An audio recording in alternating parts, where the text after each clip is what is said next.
Yeah, I did a sound. I'm on my own channel tonight. Yeah, I decided, I don't know if that's what I'm supposed to do or not, but I threw it on. We're off to a hot start. This is On and Off the Field with Durf and Dylan, by the way. I hope there's not an echo. This is the first show with the new soundboard over here. So hopefully there's not like an echo or anything stupid. Can only hope. I'm not really. We didn't do test runs because test runs are for people that prepare for this stuff. No, not here. All right, so we're good. Yeah, we're good. On and Off the Field with Durf and Dylan here. Third episode of the year, and we got a great guest coming on. We got Matt Parrino from the Shout Buffalo Bills podcast. He's also a Buffalo Bills beat reporter, I think is what's on his Twitter. There we go. Yeah. That's the word, Twitter. The tweeter. The old tweeter account. This is how I'm finding all the guests. Tell you what. Yeah. Durf's voice sounds awesome as always. Glad to hear. Just because you said that, I want to check to make sure mine is still where it's supposed to be. Okay, it is. Make sure it didn't reset on me again, because I didn't know if he was saying that sarcastically or not. Oh. Good evening. What's going on, Key? How you doing? Doing great. As always, welcome to the show, everybody. First things first, I want to let everyone know right up there in the top right-hand corner is a phone number. That is your junk voice is still there thing. Yeah. You're going to be stuck with it for the next hour and 56 minutes. Hopefully that's just like my voice personally, not like my actual voice.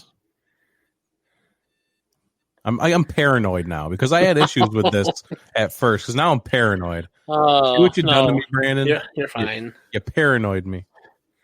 All right. Yeah, that phone number up in the top right-hand corner is to call into the show. Nice. We literally have not tested this either. Naturally, this is not tested. See what happens. You might call this number and nothing will happen.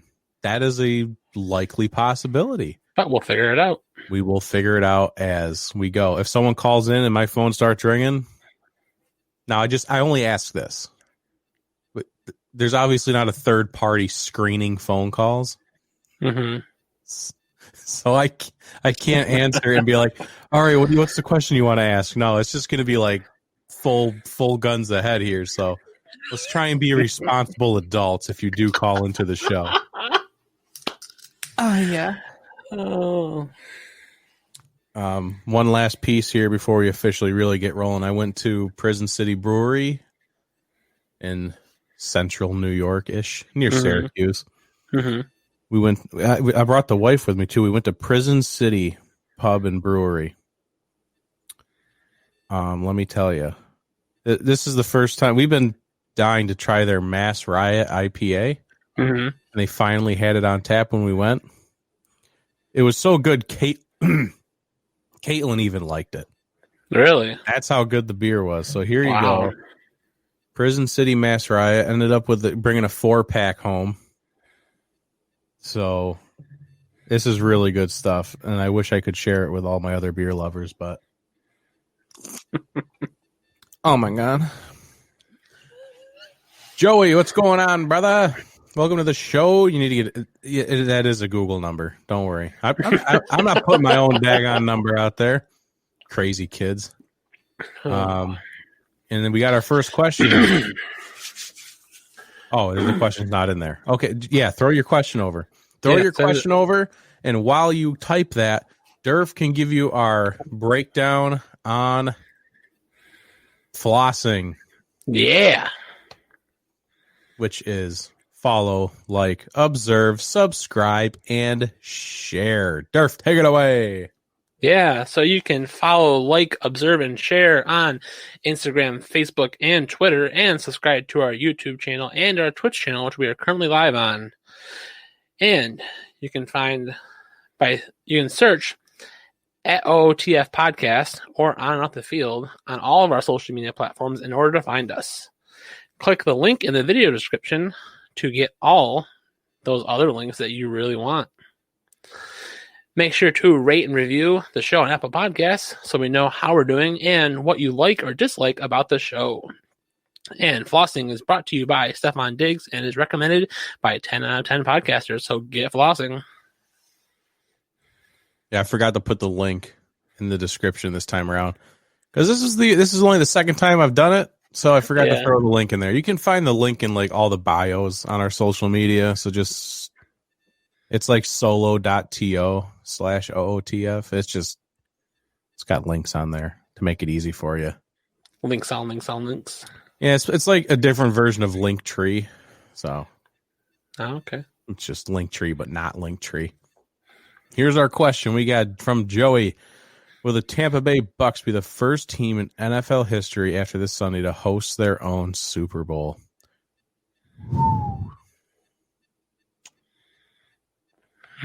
We got good games this weekend. We do have good games this weekend. And honestly, did I even make a pick? You did make a pick. I did. Okay, I did make a pick. It's not that it's not that I don't feel good about my pick. It's just I haven't soaked in all the information yet. Right. And I guess to be a teaser for later down the road, because we'll cover this in the second hour of the show, the short answer is no. Yeah, pretty much. Short answer is no. I'm always slacking. You know me. We didn't test any of our stuff. I didn't put the link in the description of the video. It's fine. It's fine. For those who don't know, we joined Notoriety Sports Network, NSN. That's what's up in the corner there. They're about to hit 19K followers on Facebook. What? When we joined, like not even a month ago, they're at 15K. Wow. These dudes are literally just, well, us dudes, I guess we're part of it, but the guys actually in charge of it, they're doing everything right, man. They know how to do this. Yeah, they do. So we're very excited to be a part of them. And that phone number so people can call in if they so desire to call in. I probably won't answer the phone when our guest joins. Yeah, it's a little tough. Like, when you have a guest on, you don't want to take away from the guest. So yeah. I don't want to because if I had someone to screen calls, I'd be like, all right, put him on hold. And if it's a question for him, we'll be able to, I don't want to just be like, all right, hold up. I want to answer the phone and interrupt our guest.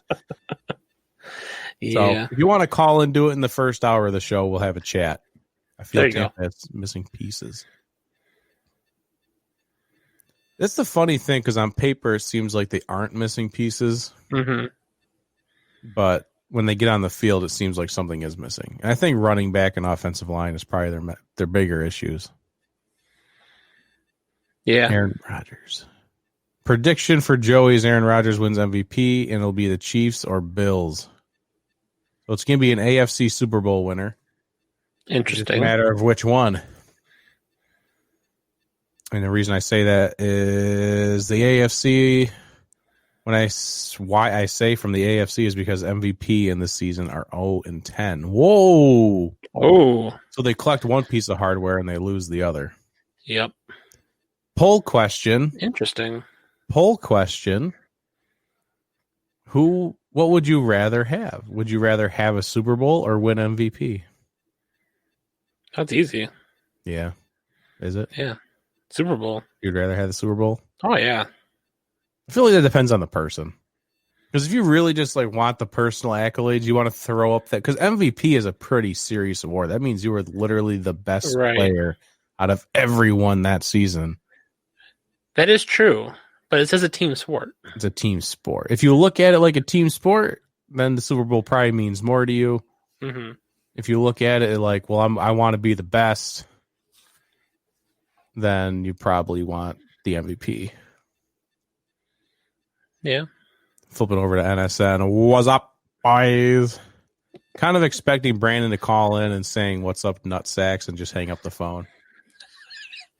Now you just told him what to do, so now he's going to do it. If the phone rings in the next 5 minutes, I'm not answering it. That means he's going to call in 6 minutes. Yep. All right, let's throw up our first banner here. Welcome on and off the field. throw up the first real banner of NFL news. Yeah. We'll jump into some fun little topics here before we start breaking down games from last week. Remember Tom Brady against the Eagles, Super Bowl 52. He's MVP and lost. 0-10. Interesting. I mean, I would assume 0-10 out of the last 10 seasons. Not just like... No, I would think it'd be 0-10 of MVP players that make the Super Bowl. Oh, Jesus, that'd probably make more sense. Because not every MVP player makes the Super Bowl. That's very true. I don't know. I kind of just assume MVPs go to the Super Bowl for some reason right there. I didn't think that one all the way through. Like in the last 10 years, the MVP always goes to the Super Bowl. That's not true by any stretch. That's amazing. That's only been 10 times. Yeah, that is kind of surprising. That's not a lot. But what are we on? Super Bowl 55? Yeah. 55. So, a little less than 20% of the time. Jeez. Yep. All right. I just wanted to do a callback real quick because this actually came true. Mm-hmm. Before it was a hypothetical, like if this happens, it'll be amazing. Now it's actually a thing, and I had to give it a callback. Here we go. Andy Reid is now officially the only coach to host back-to-back championship games. Host, meaning his team was like the 1 seed or the 2 seed, whatever, and hosted a championship game, and he's done it twice. The only coach to ever do it, and he's done it twice. He did it with the Chiefs 2018 through 2020 this year, and he did it with the Eagles back in 02 through 04. Those were good years for the Eagles back then. Good old, was that McNabb still? Because that's when they went to the Super Bowl against the Patriots, and Andy Reid, Donovan, both. I guess you got to blame both of them. Kind of what I don't think they were watching the clock. A little bit of mismanagement on the time. Timeouts were an issue. Everything was that whole last sequence there was a mess for the Eagles, and they did it in a Super Bowl. That hurts. Yeah, that definitely hurts. I also saw another fun stat. TJ's in the house. In case you don't know, TJ is now streaming his video games on Facebook. Whiskey Pro. Nice. 86? 68 or 86. I think it's 86. Whiskey Pro. And he says Andy Reid is the next GOAT in coaching. Yeah, the big question was who was better, like coaches right now, who's better, Andy Reid or Mike Tomlin? I think it's officially Andy Reid.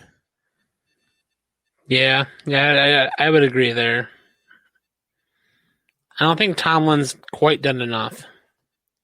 Yeah, he won one Super Bowl. Yep. Back when they beat the Seahawks, and then that was it. And he goes to the playoffs. Well, that wasn't even Tomlin, though. Oh, that wasn't even Tomlin? Back in 06, right? Yeah. Or 05. That would have been Cowher. 06. That was Bill Cowher on that one. That was Cowher. So has he even won a Super Bowl? I feel like he has. I want to say he has. Couldn't tell you what year, though. Let's get our I-team on it. Alrighty. I'll be the I-team tonight. Okay. It was in 2000. Oh, when they beat the Cardinals. Duh. Oh, 08 then, right? Yeah, 09. 08-09 season. Yeah. Duh. Oh, yeah, because I was rooting for Kurt Warner on that one. Yeah, and that's the one where Larry Fitzgerald took the ball like a billion yards, like he was the hero, and then they go down the field, and it was, Santonio Holmes with the toe tapper in the corner of the end zone. Oof. And it's just Whiskey Pro streams, for those wondering. If anyone watches video games.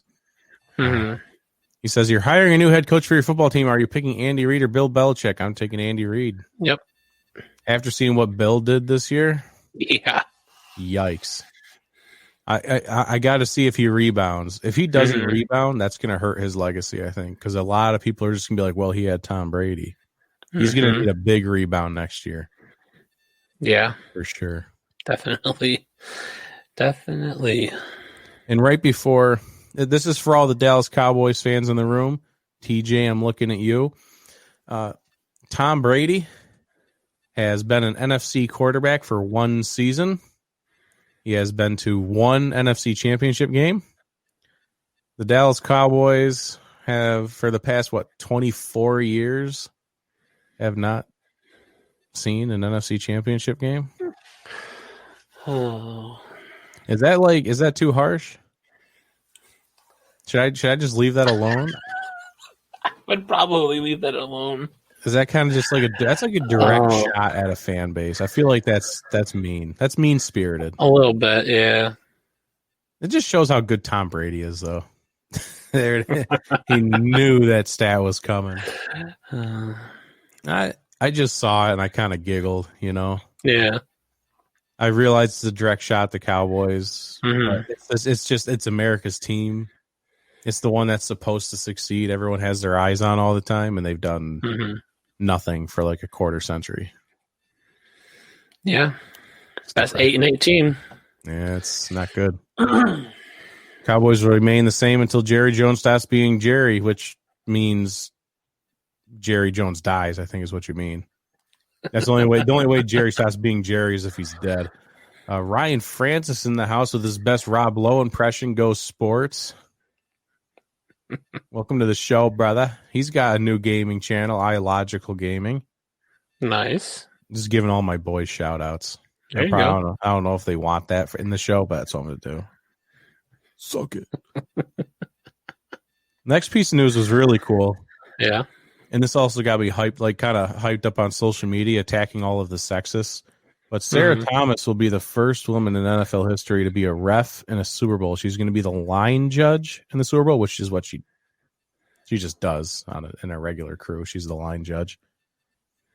And it's just showing it because people keep asking, like, why is this news?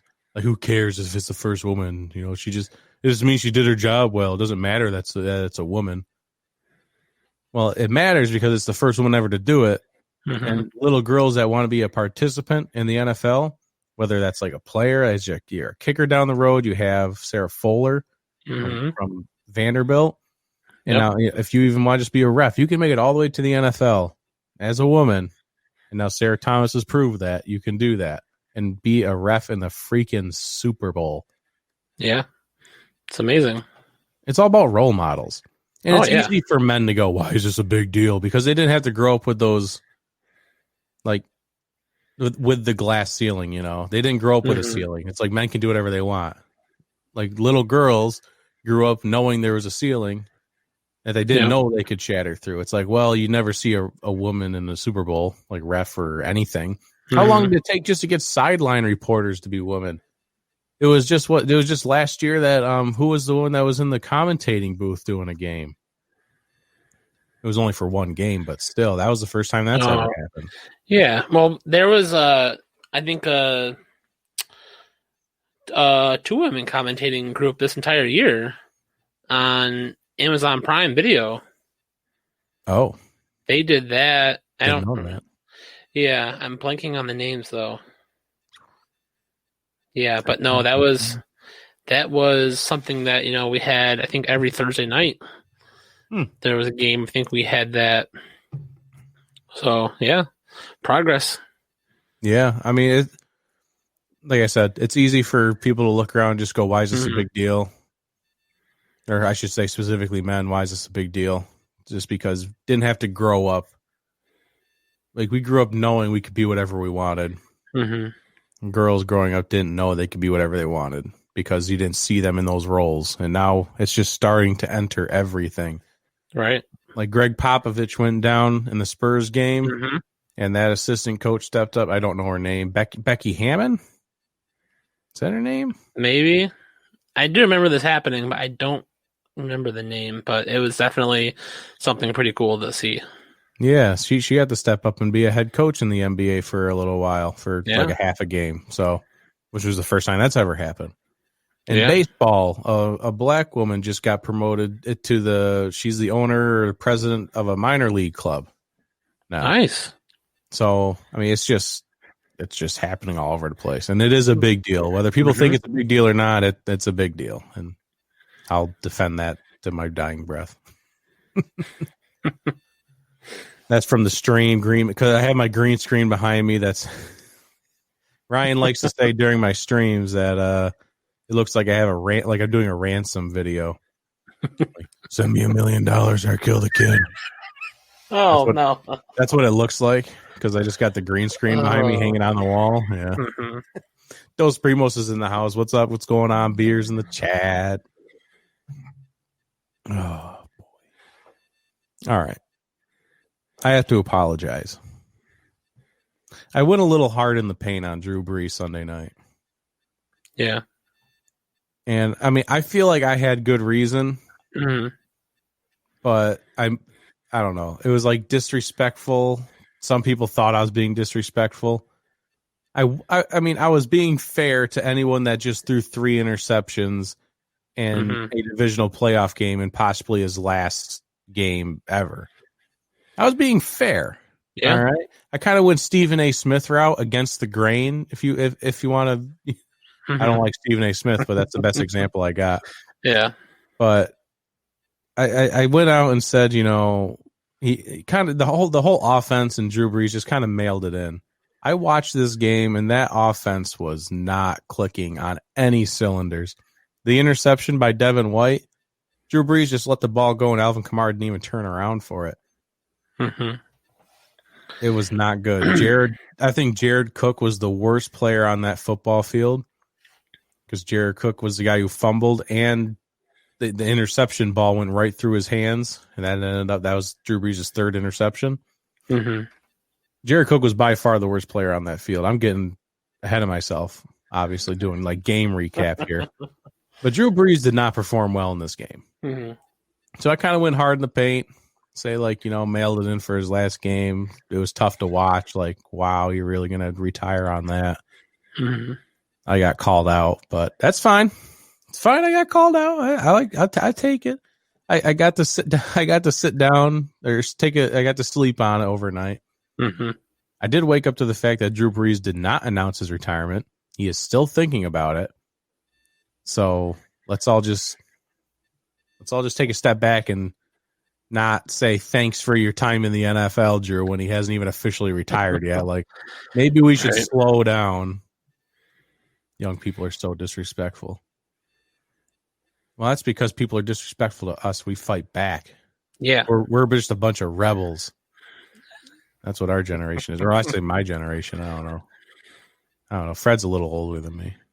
Yeah, a little bit. He hasn't been good for a while, and there's a reason Hill gets so much playing time. Maybe the Saints win this game if Hill wasn't injured. So who knows?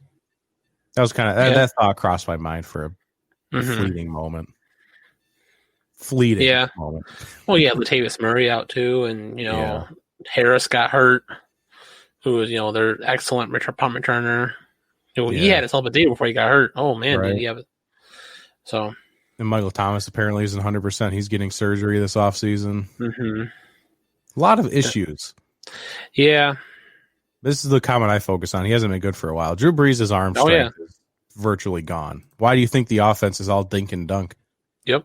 90% of their plays are behind the line of scrimmage. Like, let me just dump it off to Kamara or anyone else that's just is shifty. I'll dump it off to them and let them make the play. That's basically what that offense is.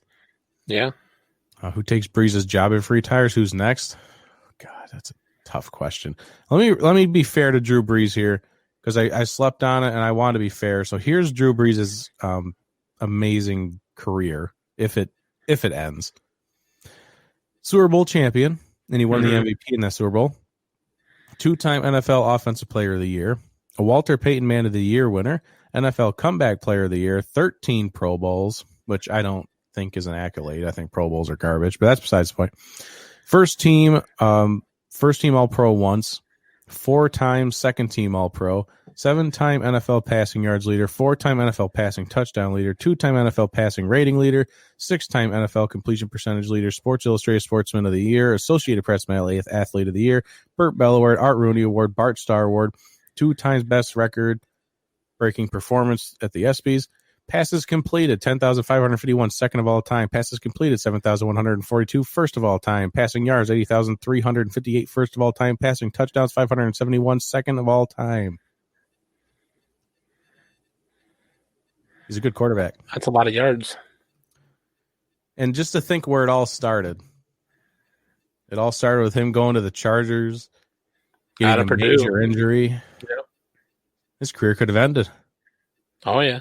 Saints took a gamble on him. They're like, we want him. Mm-hmm. We'll let him get healthy. He'll be our quarterback. And here we are. So Definitely, yeah. If he does retire, it was a heck of a career. And obviously a tip of the cap to Drew Brees. No hate whatsoever. Yeah. Just a bad performance on Sunday. That's all. That's all I was saying, folks. I'm not disrespecting Drew Brees and his entire career. I'm just saying. I kind of hope he does retire. Not that, he doesn't have to, but his trending and stats and performance on the game in the field just don't. I would, if I say something to Drew Brees, don't let it get worse than it absolutely has to. Like, know when to retire before it's too late. And I think you're going to get better at this point? Like, you've seen a decrease in your ability to throw a football. Like, he has to realize this. Mm-hmm. If he doesn't realize it, then he's just denying it because everyone else can see it. Right. You really want to go out there and just look like an old man for an entire season? Because that's what he looked like towards the end of this season. Yeah. Like the last couple games, especially this playoff game, just looked like someone who can't play football at an elite level anymore. Yeah. I think he does know, though. He signed that NBC contract, was it a year ago now? Maybe a year and a half ago. So, he started a plan for his, after football life. So, I don't know. We'll see what happens, but, definitely, he definitely, definitely showed emotion, leaving into that game, walking up that tunnel.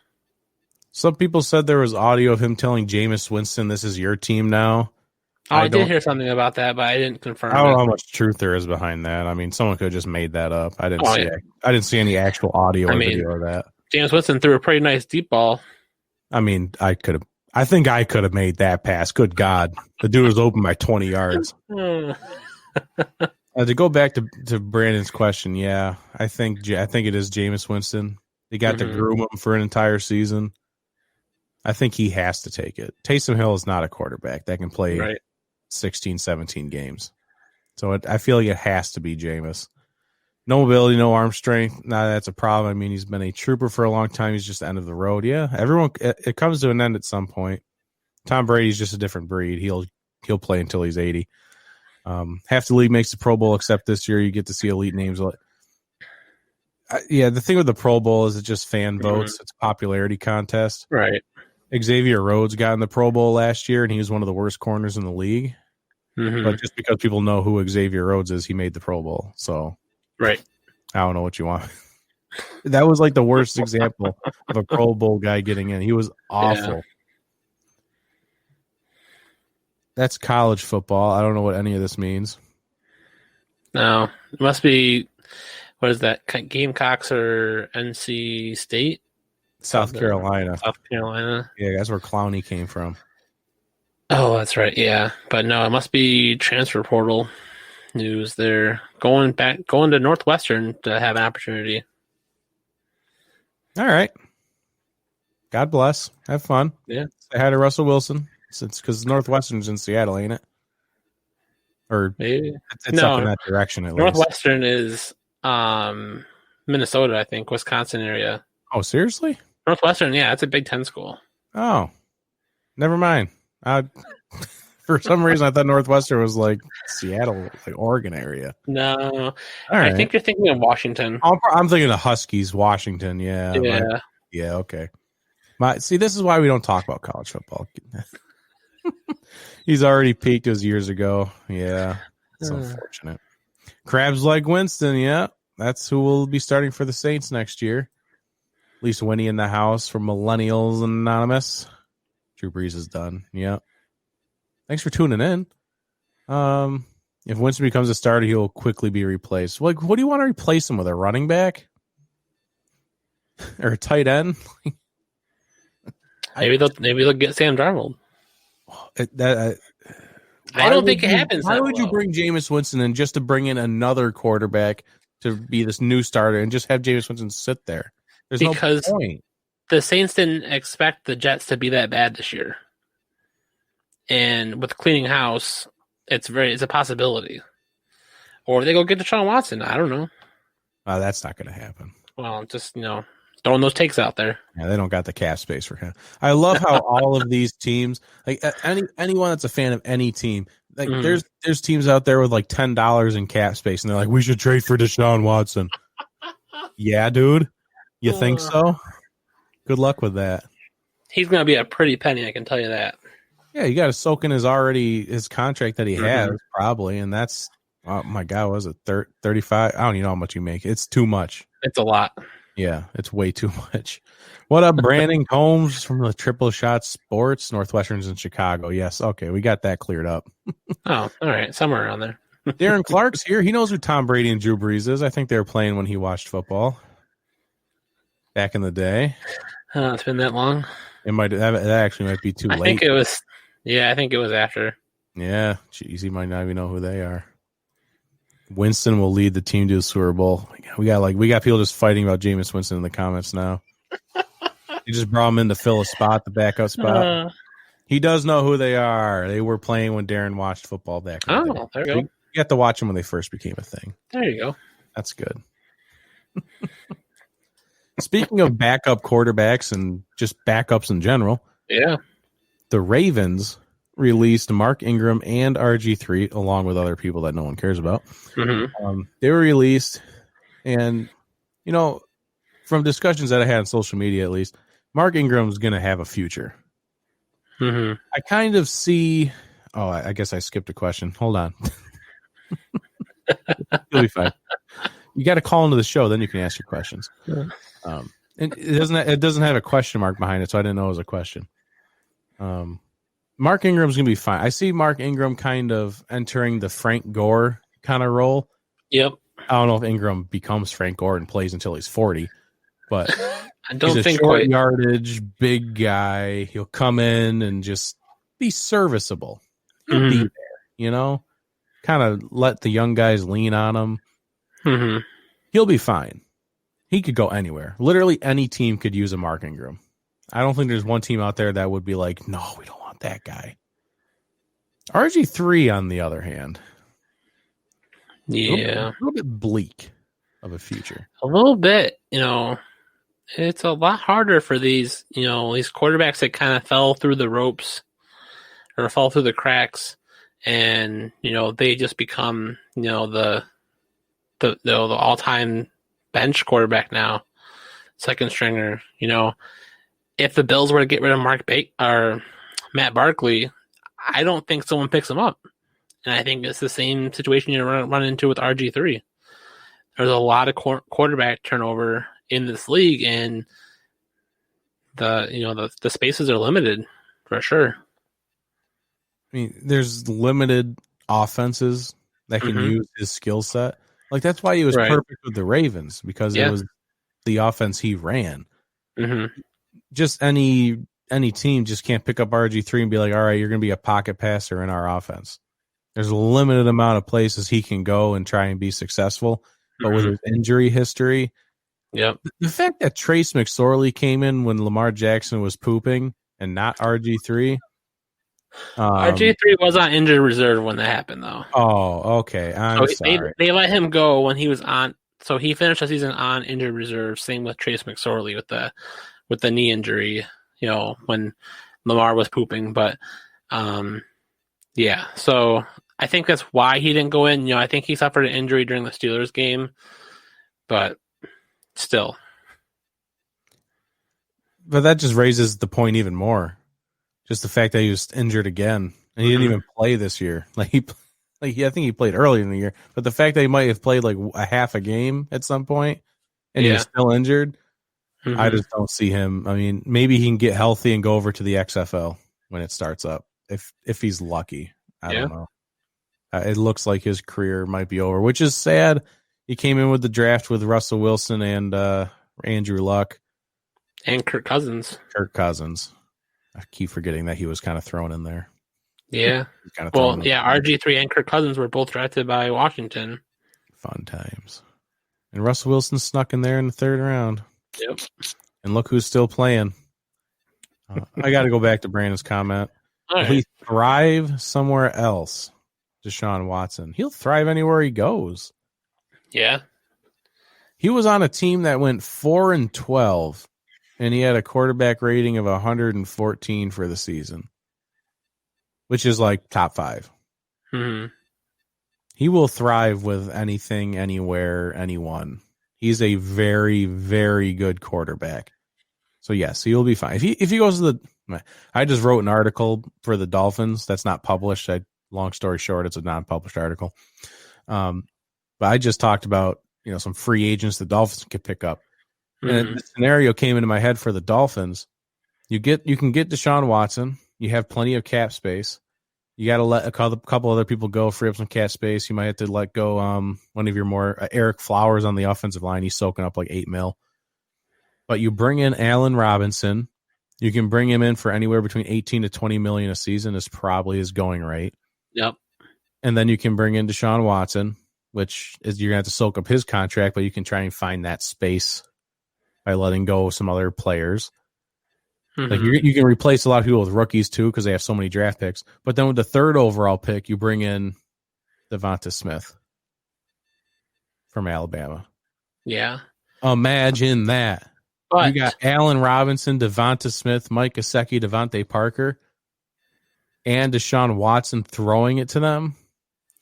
I think that I don't think the Dolphins. If this happens, I don't think the Dolphins had the 3rd overall pick. Well, they probably have to give it up to go get Deshaun. Right. Yeah, that's like fair. they might wipe out both their 1st round picks to get Deshaun Watson. That's very fair because the scenario was they trade Tua, so it might save them a pick or two. But I'm still assuming that 1st round draft pick's gone. Right. That 3rd overall is going back to the Texans. Right. Because that's originally supposed to be the Texans pick, which would be pretty funny. They just get it back. That'd be pretty funny. The Texans front office is trying to undo everything Bill O'Brien did right now, making all these phone calls. We just want our pick back. Please help. A lot of comments. Ingram is signing elsewhere. Is signing somewhere. Yeah, yep, he will.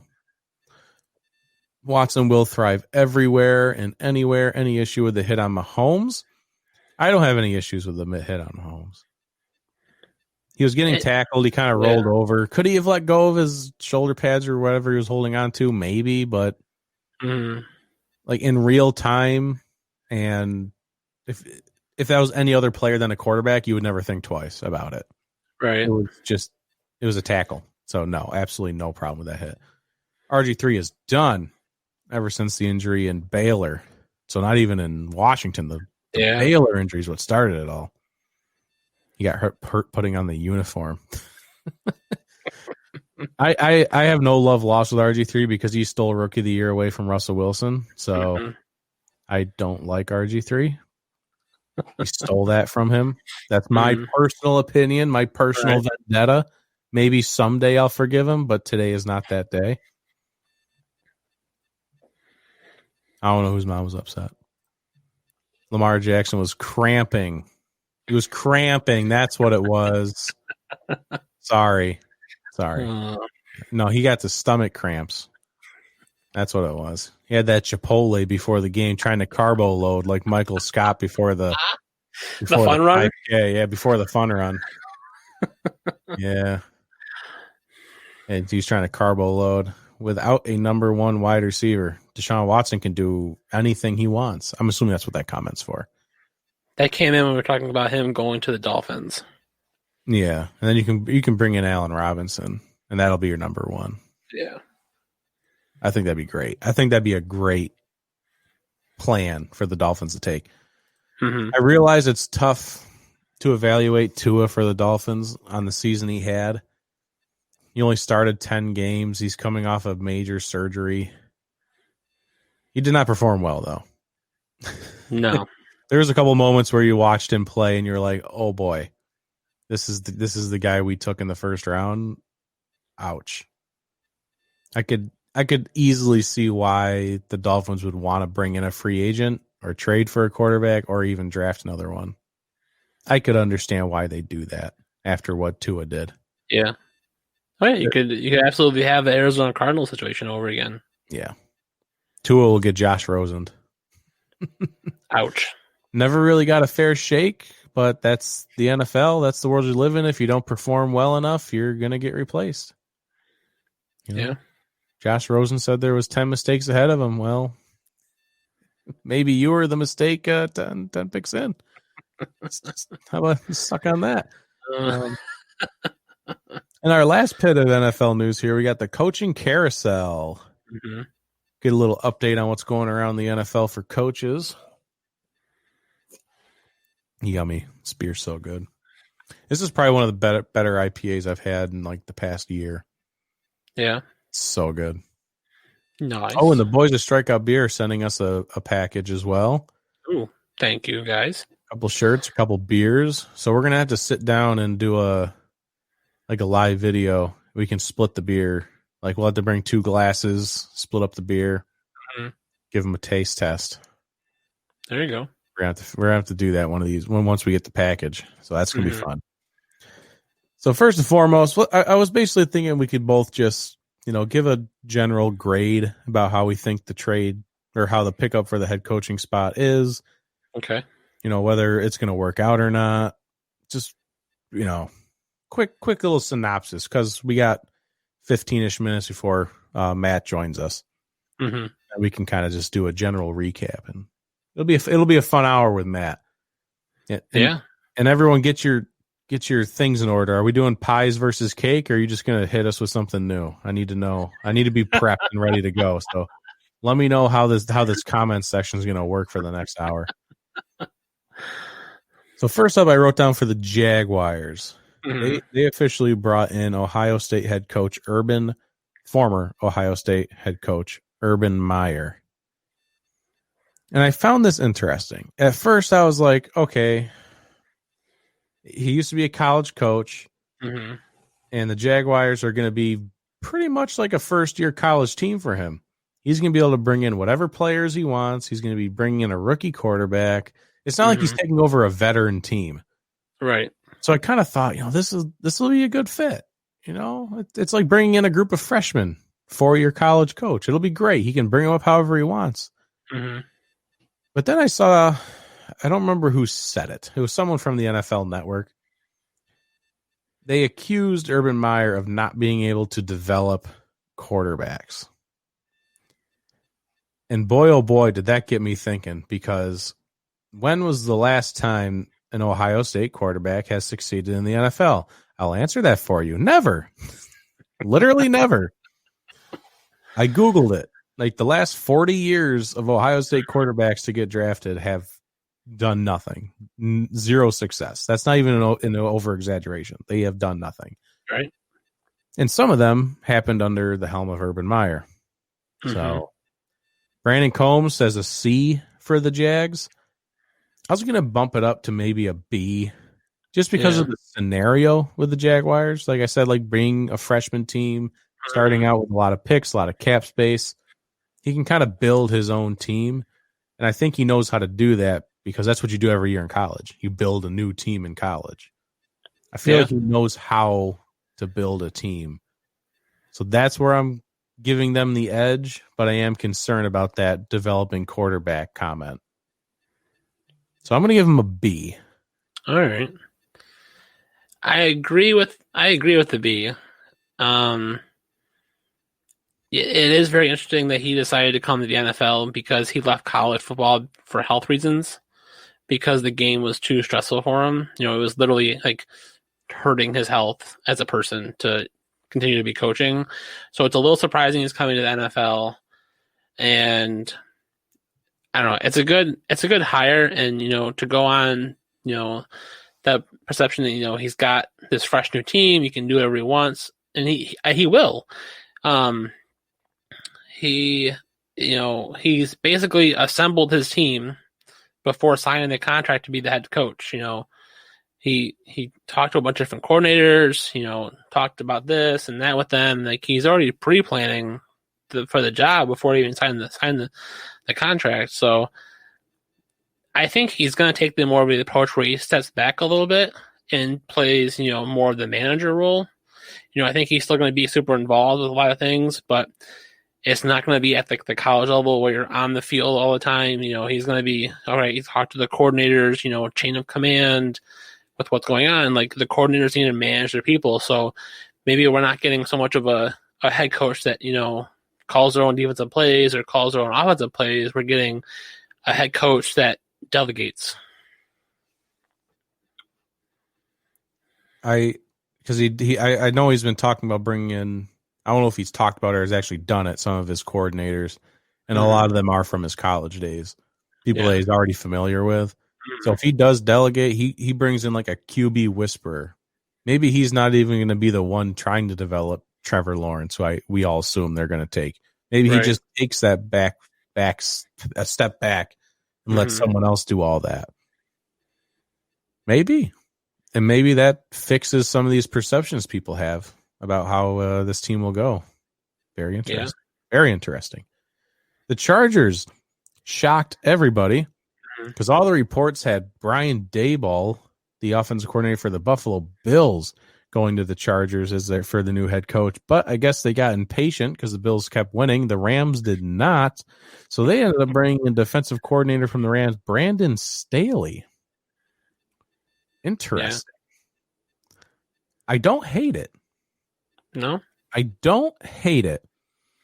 It concerns me a little bit about Justin Herbert because this is the whole reason Brian Daboll was a favorite because he turned Josh Allen into a beast. So you bring in Daboll, and he's supposed to turn Herbert into more of a beast than he already is. Like, it was supposed to be a great combination.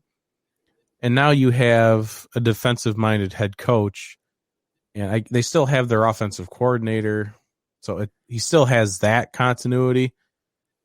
But I just find it interesting. The reason I do like the hire, though, is because the Chargers' defense is so up and down.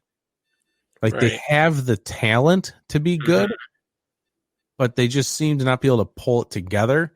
So if you and Brandon Staley just pulled together the Rams defense, number one in the league, obviously. It's a great defense. So it's a good hire for the defense. And if they can correct that and Herbert can keep being as good as he is without Anthony Lynn there anymore, if he can be like a 30-plus touchdown kind of quarterback every season, my goodness. Yeah, this team could be great. So I'm going to go with another B here just because I'm a little concerned about Justin Herbert's development now.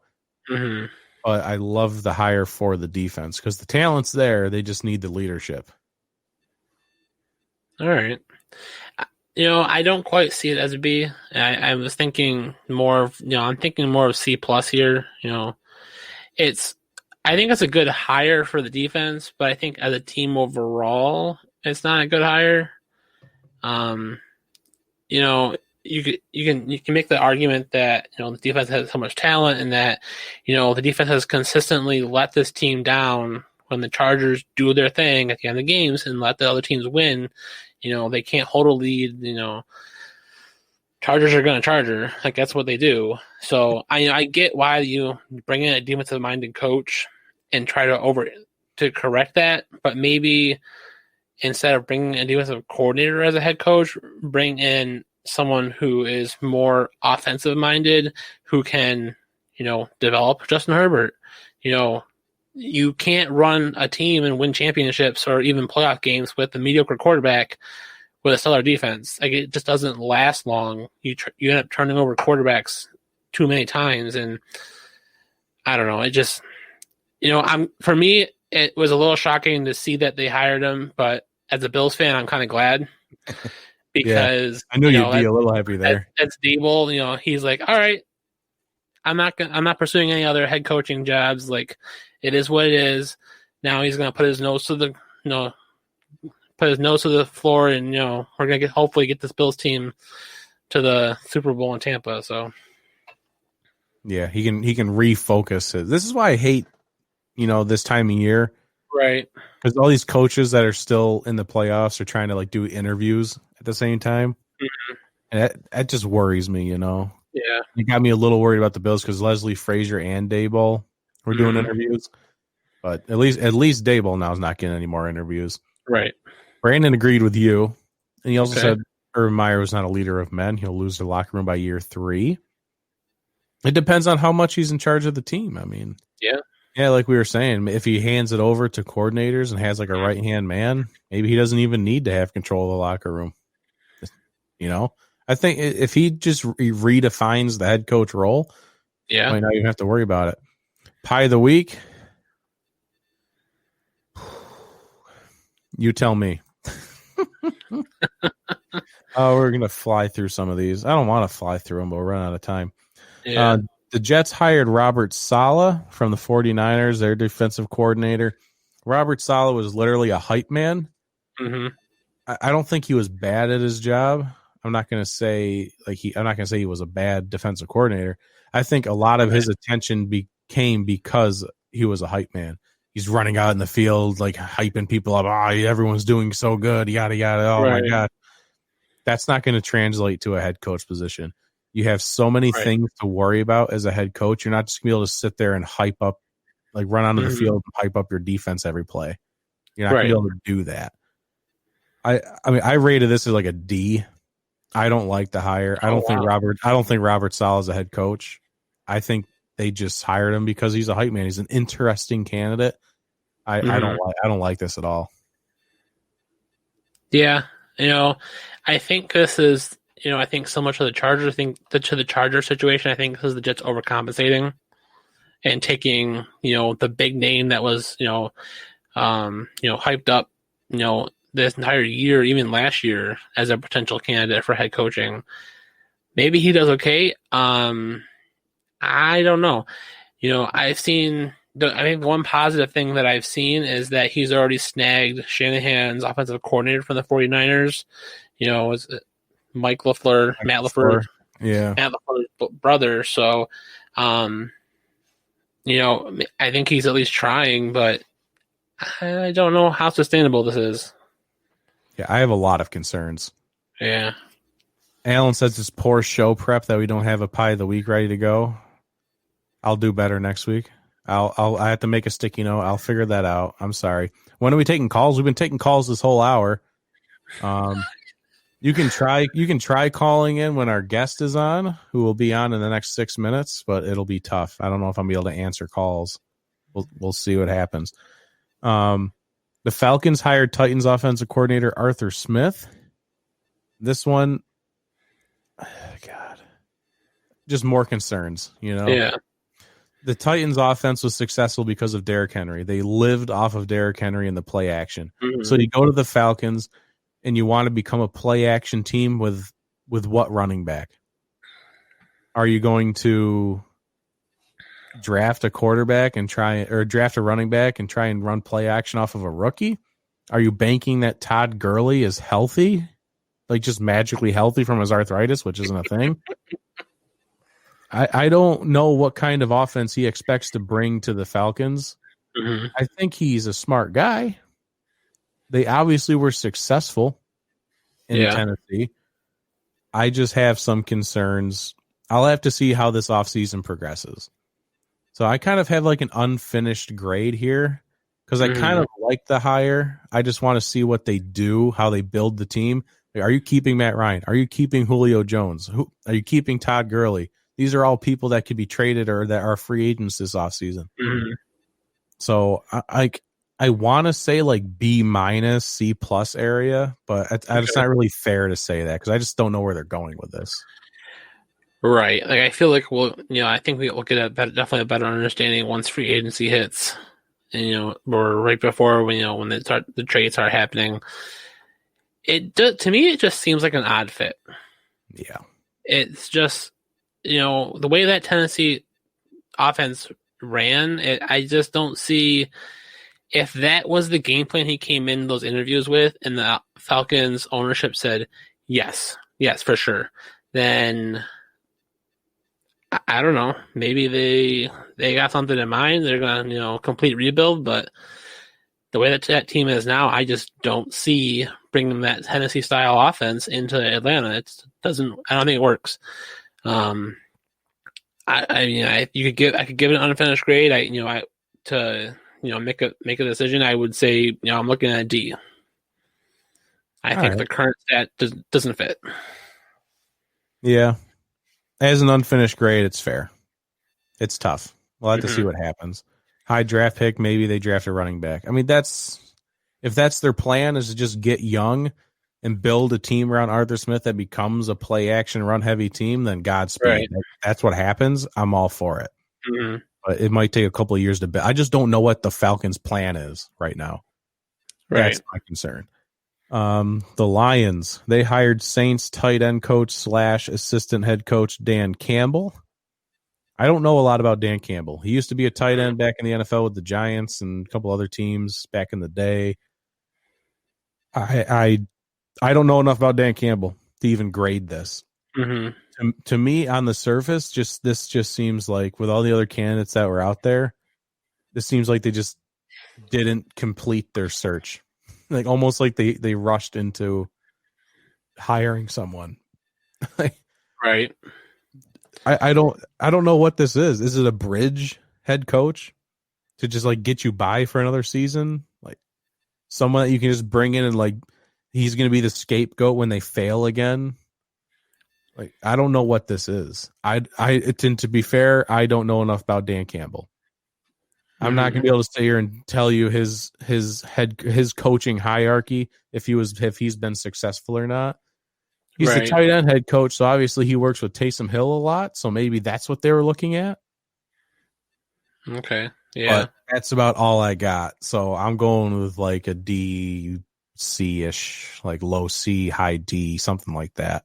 Okay. It just seemed like there's better candidates out there. Right, it did seem like that. Also, the Detroit Lions sat on this guy for a week. Yeah, they were finalizing the deal. They were waiting for them to lose. Yeah, like they were doing some kind of ritual. The Lions were before the Saints game, like let the Saints lose so we can get him. Let the Saints lose. We just need him in the building. Let's go. So there's clearly something that they like about him. So they obviously they could have rushed. There are a lot of other candidates out there. Maybe he's the right fit for them. So I don't know much about him either.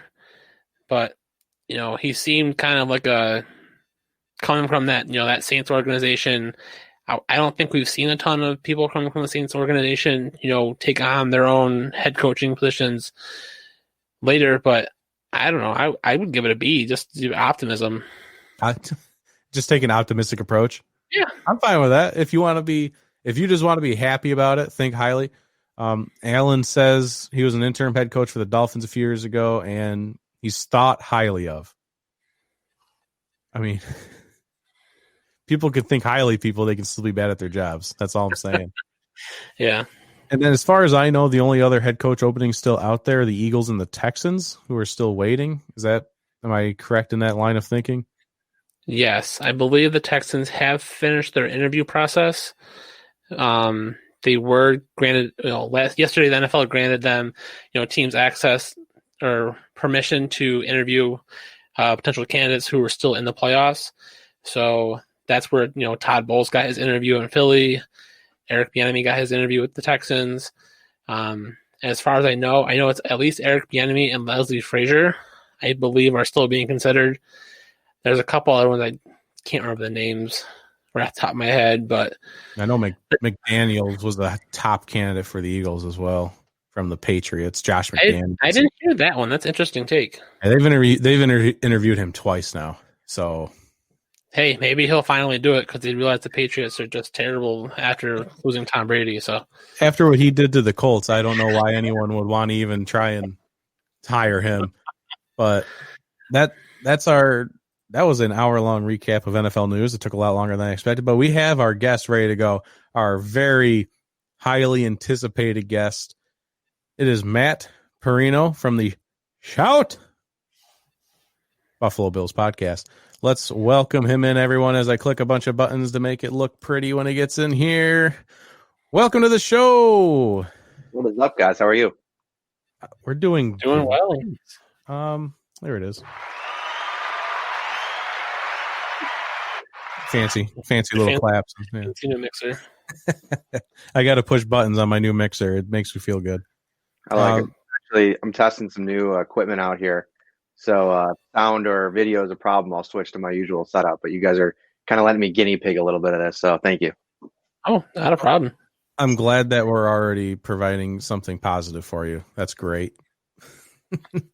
Well, I mean, obviously the podcast is Shout, if I'm not mistaken. If you want to let people know where you're from, the show, links, anything like that, feel free to plug right off the start.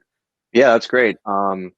Actually, tomorrow is our 100th episode. It's a pretty big one too. We got you can find us.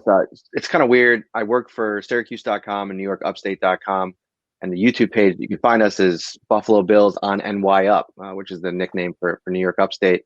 I'm a Bills beat reporter, and we created the Shout Buffalo Football podcast about 10 months ago now, and tomorrow is our 100th episode. We've been getting after it obviously this season, and we're going to have Ariel Hawani, who obviously a huge MMA reporter, but also super big Bills fan. So we'll talk Conor McGregor, Bills, Chiefs, a lot of that stuff with him. And then Jason Tardik, I don't know if everybody's familiar with him, but he's a star from The Bachelorette. He's a huge Bills fan too. So we've had him on before. He was awesome. So huge show tomorrow. You can find all of my stuff at Matt Parino on Twitter. So my wife probably knows who he is. Yeah. It's funny though, dude. Like, I don't watch The Bachelor or The Bachelorette, but I'm amazed with how many guys do watch it and love it and like real religious with it. But to each their own. Jason's awesome, and he went to school at a rival high school of mine, so we kind of yuck it up a little bit. It's a fun time. Nice, perfect. All right, well, let's get down to brass tacks because we are. At least I know Fred Durf here is. Just you see it behind him. He's very excited to talk about this. I can see it on his face. So we can just dive right into the Bills shutdown victory over the Ravens, 17-3. I mean, first reactions just after the game. This final snap was taken. I mean, what was the initial feelings of moving forward? How'd you feel about the game, the team moving forward? Yeah, so it was a little bit surprising just because I was bullish on the Bills being able to stifle or frustrate the Baltimore offense a bit. I wasn't expecting how dominant of a game that they would have had. Lamar Jackson was basically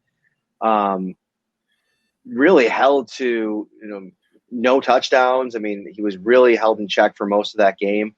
I thought that the Bills implemented a game plan, and throughout the week, like, you could kind of tell that there was an air of confidence amongst the defensive players, and none more so than Matt Milano on Thursday, 2 days before the game, when he basically said, yeah, we're pretty confident with a smile on his face that we can contain Lamar Jackson. And, it's funny. You watch what he did the previous weeks and, how the offense got going in Baltimore, but there was a few kind of parts of what was going right for them that I kind of poked some holes in last week. I mean, first of all, I don't think their offensive line is nearly as good as it was a year ago. Obviously, without Ronnie Staley at left tackle, Marshall Yanda retired, and I thought a lot of the pieces that they brought in they lent themselves to those kind of changes, lent things to this defensive line that at times has struggled this year to generate pressure consistently as a four-man front. They're more athletic, quicker. I thought that the Baltimore's offensive line could struggle with that quite a bit. And then the Bills had the one touchdown drive. Taron Johnson with the interception, pick six again, a couple weeks after he did it against the Steelers. And yeah, I went into the playoffs where I felt like the Bills checked some boxes. And, with AFC East title, that was box number one. And then a playoff game, one playoff win was kind of where I put expectations going into the season. And so then before the Ravens game, you sit back and think, okay, well, where are expectations now? And if they lose to the Ravens, or now if they lose to the Chiefs, like, is that okay? Because I feel like they've kind of accomplished like what everybody kind of set out was the goal in this year of the build with Brandon Beane and Sean McDermott. But you don't get this close very often. And I think that they match up really well with the Chiefs. I'm sure we're going to talk about that in a little bit. And I think you kind of got to go out there and win this game and get to the Super Bowl. I think that, there's a lot of really good matchups. And I think the Bills team has shown that they can play in big stakes games all season, going back to the Rams game, going back to the Seattle game, going back to the 49ers game, the Steelers game. I mean, they've been building to this. Like there's been like this, it's almost like a snowball effect. And I feel like they've been getting stronger as the season has gone along. Defensively, definitely. So, expectations, I mean, I feel like you got to recalibrate them a little bit. And I don't think it's the same old Bills. I think that fans are going into this game with the expectation to win. Yeah, I totally agree there. With the defense, I was a little surprised too, kind of how much they shut him down for, Lamar. But, at the beginning of the game, I'm not going to lie, I was a little nervous. It was, the Bills defense playing that bend not break philosophy that, that we've seen a lot in the season. And,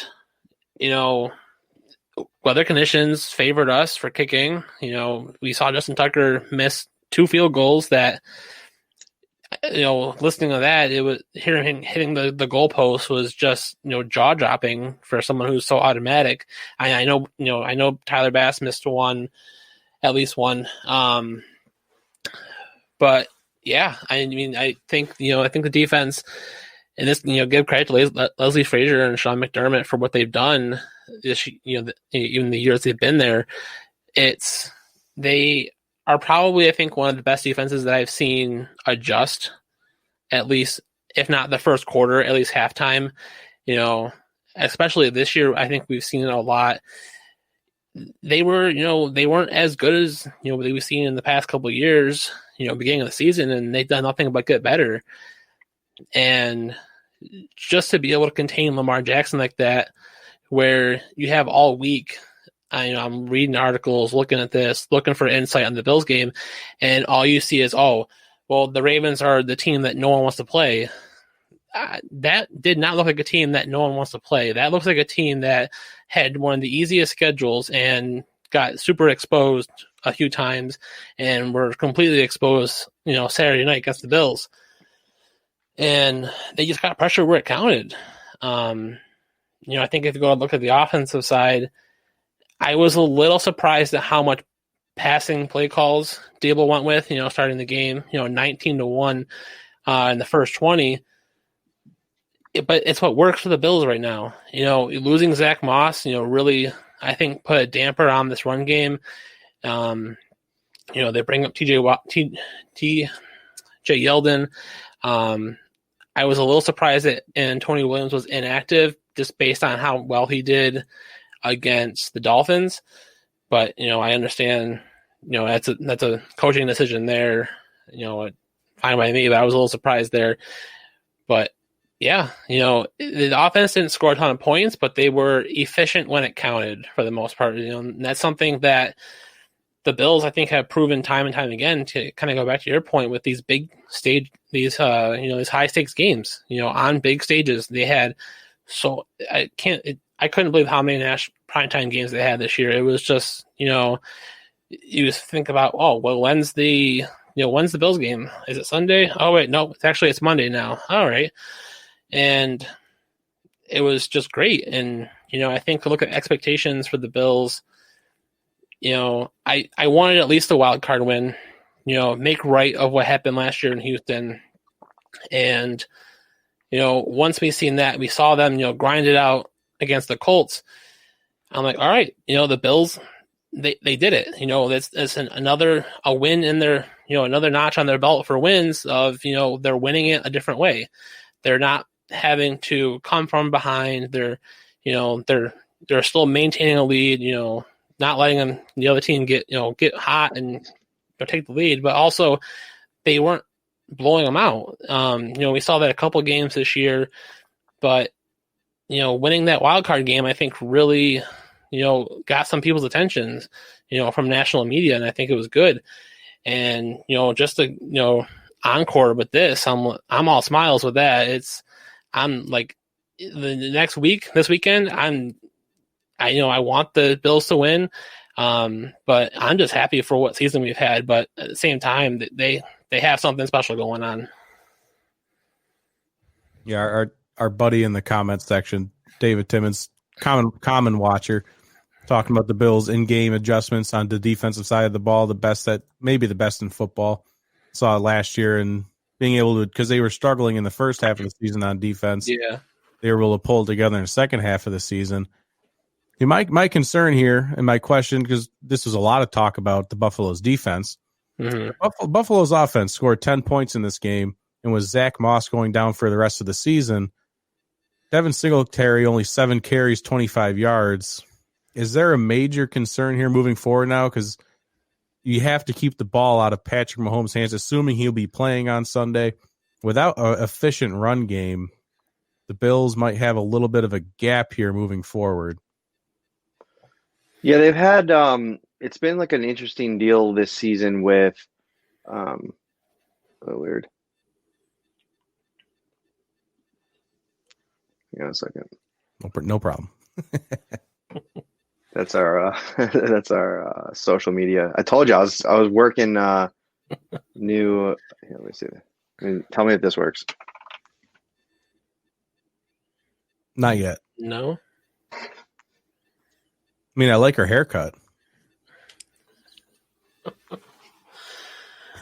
All right, I guess he'll try and figure that out. Oh my God, Skype call. David, the Bills' short passing game will be critical, and I feel like that's where Devin Singletary might be used the most.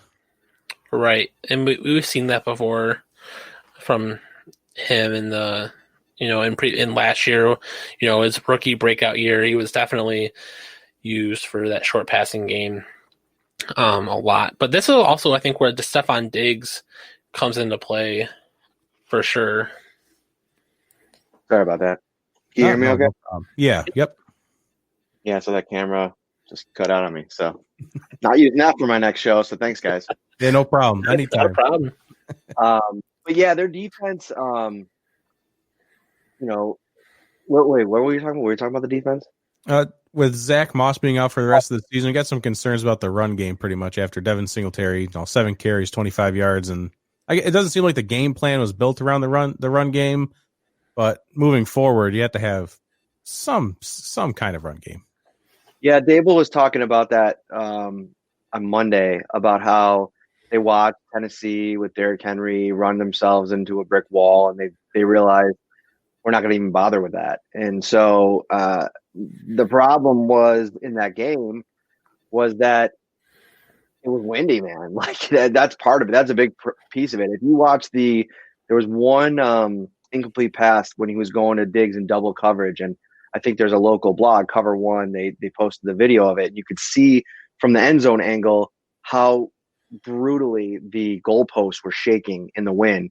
And so I just think that they didn't account for that. I think that once they got into the game, they did a good job of adjusting because they came out in the second half and had a good, touchdown drive to open things up. And really, I'd also like to have seen what the offense was going to look like the rest of the way after they figured things out on that drive, because what happened was Lamar and Baltimore came back on the next drive, had a long drive, and then he threw the pick six in the red zone. And then the Bills kind of went on cruise control, 17-3 lead in that game.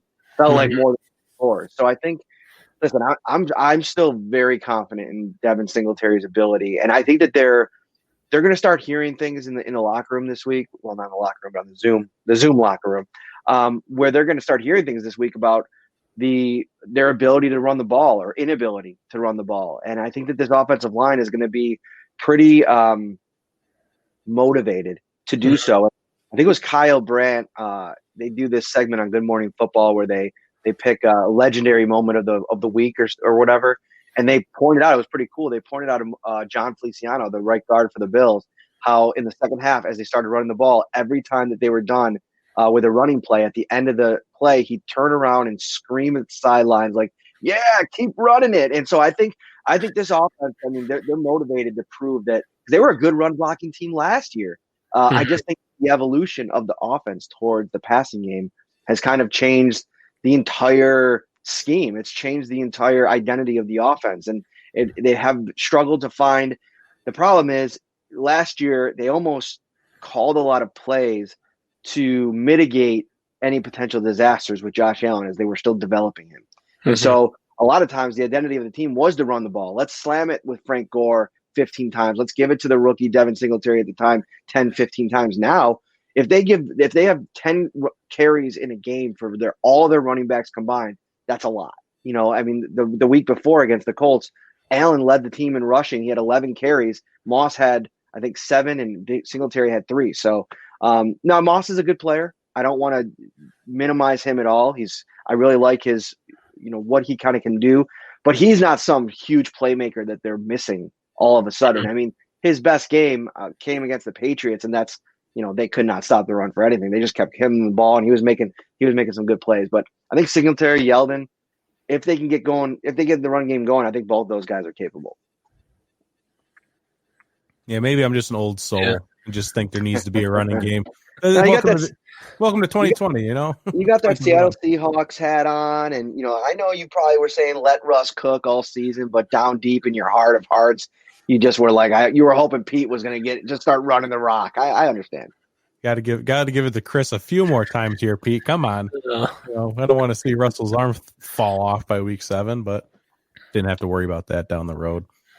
I just wanted to throw this in here real quick before we move too far forward. I guess this would be kind of an off the field, but while we're talking about the Bills, I have to talk about Bills Mafia. A lot of other people joining in, donating over $400,000 to Blessings in a Backpack Louisville chapter, however you pronounce that.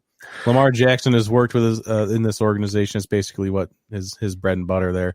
After the Bills defeated the Ravens, but they're donating in $8 increments at first, Lamar Jackson's jersey number, and it just blew up from there. And this is obviously not the first time Bills Mafia has spearheaded some kind of or some charity effort like this. They've done it for Andy Dalton in the past. It's just what they do. And I think the kind of Bills Mafia, the fan base that used to just jump through tables and look like a bunch of drunken maniacs, it's in the spotlight is changing to, man, these people really, care about human beings. The mentality is changing across the country about how they look at Bills Mafia. Yeah, it's funny. Like, I think if you took a camera, like really, like in any tailgate around the NFL, like a real tailgate, like a football city, you'll find a lot of the same shenanigans. I don't know if it's necessarily tables, but people screwing around.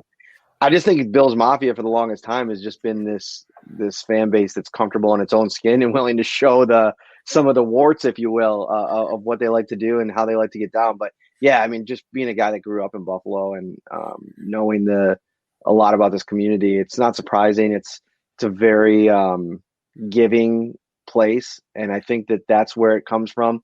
I think that also there's a little piece of this that it's.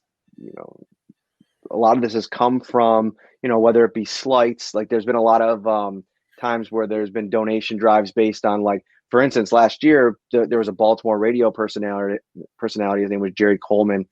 He had some really disparaging things to say about the guy that invented Bills Mafia or came up with the catchphrase. His name's Del Reed. And instead of like an aggressive back and forth, which I think there was from some fans, people just started donating to a charity because his mother was struggling with, I believe, Alzheimer's. And, it's just kind of the defect. I think there was something with Nashville too, a couple of years ago, where it was like a best fan poll, something just silly. And the Titan fans ended up buying votes, or however they were able to rig it where they bought a bunch of votes or something, or at least that's what the story was. So Bills fans in retaliation donated to this charity out of Nashville, and it's just kind of become their calling card. And I think it just brings everybody together, and it also gets the wheels on the spoke moving. A lot of times it'll motivate the other fan base to start too. Earlier this year, I believe it was the Arizona Cardinals that got into it. Fans got into it, and they started donating for some reason. I can't remember. And then even Baltimore fans started donating to Josh Allen's charity as well. He does a lot of work with Oshai Children's Hospital. So it's just like a cool way to emphasize giving. And I think it's a cool thing. Giving's contagious. Yes. That's for sure. So I guess we should, I at least want to maybe a few other points on these other games, at least the winners, since we'll talk about them when we do our predictions. To start with the Packers, the Rams and the Packers, Rams at the Packers. It kind of just Rams, seemed like Packers. it just kind of seemed like a mess from the Rams. They did their best, but the Packers were able to move Adams off of Ramsey successfully, so he didn't have him the entire game. Even when he did, Adams was making plays. We kind of felt like that was coming. You had an injured Aaron Donald. You have an injured Jared Goff. Cooper Kupp wasn't playing. Mm-hmm. Nothing really is shocking here. Yeah, you could have an injured Jared Goff or a healthy Jared Goff. I don't know how much of a difference there is in that situation. Like not to throw salt in the wound for Mr. Goff, but man, I think that they were going to struggle regardless. I mean, Aaron Rodgers is playing next level football right now. I mean, that's the long and short of it. Anybody that they play, and you look to next week in the Bucs matchup. And I was asked about it, and I really like a lot of what Tampa Bay is doing. And to be honest with you, I watched way more of the Tampa Bay game than I did the Green Bay game because that was happening on the same day as the Bills. And so I think that was actually before the Bills game. Mm-hmm. So I was getting ready. I was doing some fan stuff. I was doing some different coverage. And so I didn't watch a lot of that game, to be honest. But I think that if you look to the future here in this Tampa Bay matchup, I just think Aaron Rodgers is playing at such a level and seems to be so in line with Matt LaFleur and their offense and their weapons. And it's funny, they're an unbelievable story from the sense that, I mean, we're 6 months removed from, or not even 4 months removed from people questioning how long Aaron Rodgers was going to be there for. And, they obviously took Jordan Love, and maybe that was a little bit more of a chess move than anybody even realized at the time to get Aaron Rodgers going because, they've been unstoppable, and Devontae Adams has looked like either the best receiver in football, or maybe him and Stephon Diggs can be 1A, 1B, however you want to kind of figure that out because they've both been so unbelievable this season. But yeah, I love this. Is a fun matchup. I can't wait for Sunday. Yeah, I mean, I think just to go off what both of you said, the Packers are just rolling right now, and maybe with a healthy Aaron Donald, that the game's a little closer, and it gives the Rams offense a little bit more to keep it close. I think Robert Woods had himself a really good game from what I watched. But yeah, these Packers are just cruising, and we'll see if they can get past the NFC Championship game. The biggest part about the Packers, I think, is what makes them different this time around against the Buccaneers is the fact that they're now incorporating A.J. Dillon along, and they have a three-headed monster in the backfield now. They didn't really use a whole lot of A.J. in the beginning of the year. A rookie trying to find a spot for him in there with Jamal Williams and Aaron Jones. They finally figured out how to do it in this playoff game, and I think that's where they're really taking the offense to the next level. Because Aaron Rodgers is going to do Aaron Rodgers things with Tunyon and Lazard and Adams. That's a given. But you're going to add 3 running backs of high quality. It's a little spooky. Yeah. And to talk about the Bucs game, we talked about Drew Brees earlier in the show. That whole entire Saints offense kind of just mailed it in. It seemed like a lackluster effort almost. Or maybe the Bucs defense is just that good. But for the Buccaneers, I loved Devin White. The defense is what is scary. It's the defense that shut down Aaron Rodgers the first time around. Devin White ended up with 11 tackles. 10 of them were solo tackles, tackle for a loss, pass defended, a fumble recovery, and interception. This man's hungry right now. And if Tom Brady maybe struggles on the offensive side of the ball, I think the defense can give the Packers some issues. Again. Yeah, I think on both sides of the ball, like Green Bay's defense, I feel like they're beatable. I think that if you have a good plan and you have the right players, I think you can do some things there. But I think it comes down to Tom Brady a little bit too. Like, is he going to be able to kind of get in a firefight with Aaron Rodgers if they go off and they're able to score some points? And I like what Tampa Bay did last week, but let's remember the Tampa Bay defense that we've seen over the last 6 to 7 weeks, they've been pretty inconsistent. And when they've gone up against good offenses, they've struggled. And I know going back to that matchup earlier in the season, it didn't go their way, Green Bay, but they're playing good football right now, and it'll be a fun game. I mean, both storylines will be fun. I think Aaron Rodgers, Josh Allen, in my opinion, were 1-2 in the MVP voting. I know you could always put Patrick Mahomes in there. He had a great season. I just thought what Allen did was a little bit more impressive. And but again, like I always say that, and sometimes people get frustrated by it. But it's like you can always give the MVP award to Patrick Mahomes. Like I feel like that's always in play. But I'm just saying for this season, the kind of jump that Josh Allen took, what he did with that offense, where kind of just the diversity of his statistics and the way that he impacted the games in so many different ways. I just think that for me, it was Rodgers, Allen, Mahomes. I wouldn't have any problem if you shuffled the deck anywhere there. But so potentially Aaron Rodgers versus Josh Allen, if that ends up being, and I'm just saying if the Bills make it. Mm-hmm. And then maybe if the Bills make it and it's Tampa Bay, you have the ultimate storyline of Tom Brady leaves the AFC East after all these years of dominance. And lo and behold, the Bills, to get their first Super Bowl after the 4 losses a couple decades ago, they got to go through Brady again. Like how poetic would that be? So there's so many fun storylines, and anything that happens. I mean, any game we see in the Super Bowl is going to be fun because all 4 of these quarterbacks are top tier, upper echelon. Yeah, definitely for sure. This is kind of what we were talking about last week too. Mm-hmm. Any of these quarterbacks could have been moving. Any of these teams could have been moving forward, maybe with the exception of the Rams, and we would have had good matchups across the board for sure. I think that's all of our games, right? We did them all. Oh, we had the Browns and the Chiefs. Poor Browns. Poor Browns. They don't have enough guns to go up against that. I mean, but they were there. They were there. All they had to do was maybe get But I thought also they were there. But that last drive there, the plotting nature of the drive was just I thought unearthed their real deficiencies in their passing game. And when they needed to rely on it to make plays, they couldn't do it. So, I think that the future is definitely bright. I think they got to figure out what to do with Odell Beckham because, he wasn't very good when he was healthy, and they pay him a lot of money, and so it might make sense to move on and to maybe take a receiver in the draft or go out and try to find somebody. But I don't know. I think they have a lot of pieces that are interesting, and they just got to. Anytime you're one-dimensional in this league, like even from a passing perspective, I think you could get away with it a little bit more when you're a pass-first team.